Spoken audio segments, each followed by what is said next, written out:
আমরা বিশেষ করে কুচবিহারের মাটিতে নাটাবাড়ি বিধানসভা কেন্দ্রে আমরা দুই শক্তির মিলনে আজকে ভারতীয় ভারতীয় জনতা পার্টির পক্ষ থেকে আমি আজকে নমিনেশন পেপার সাবমিট করলাম বা আমরা করলাম।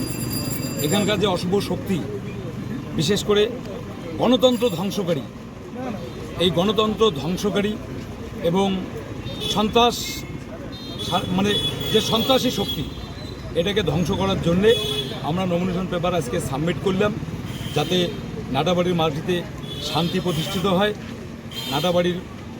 নাটাবাড়িতে যেন প্রকৃত গণতন্ত্র প্রতিষ্ঠিত হয় এবং আগামী যে বিধানসভা নির্বাচন 23 তারিখে, সেই 23 তারিখে যাতে পদ্মচিহ্ন নিয়ে বিজেপি প্রার্থী আমি বিপুল ভোটে জয়যুক্ত হতে পারি, তার জন্য আজকে আমরা নমিনেশন সাবমিট করলাম।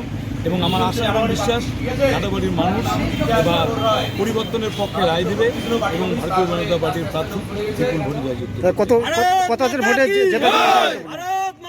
অবদান মিনিমাম 30,000। একটা বিষয় যে সব দলগুলো নিয়ে র্যালি করে এসে সাবমিট করে, আপনার আজকে কোনো র্যালি হলো না? কি বলেন? আমাদের র্যালি করার জন্য লোক জমায়েত হয়েছে। এই যে এখানে কালীবাড়ির মাঠে হাজার হাজার লোক জমায়েত ছিল, কিন্তু প্রশাসনের তরফ থেকে আমাদের র্যালি করার জন্য অনুমতি দেয়নি, যার জন্য আমরা র্যালি করতে পারিনি। আমরা কিন্তু র্যালি করতে না পারলেও আজকে কালীবাড়ি মাটির যে সমস্ত যে পরিমাণ লোকের জমায়েত হয়েছে, তার মধ্য দিয়ে প্রমাণিত হয় এখানে তৃণমূল কংগ্রেসের পায়ের তলার মাটি নাই। দাদা বলেন, এখানে প্রাক্তন এমএলএ তিনি নেই, কি বলবেন?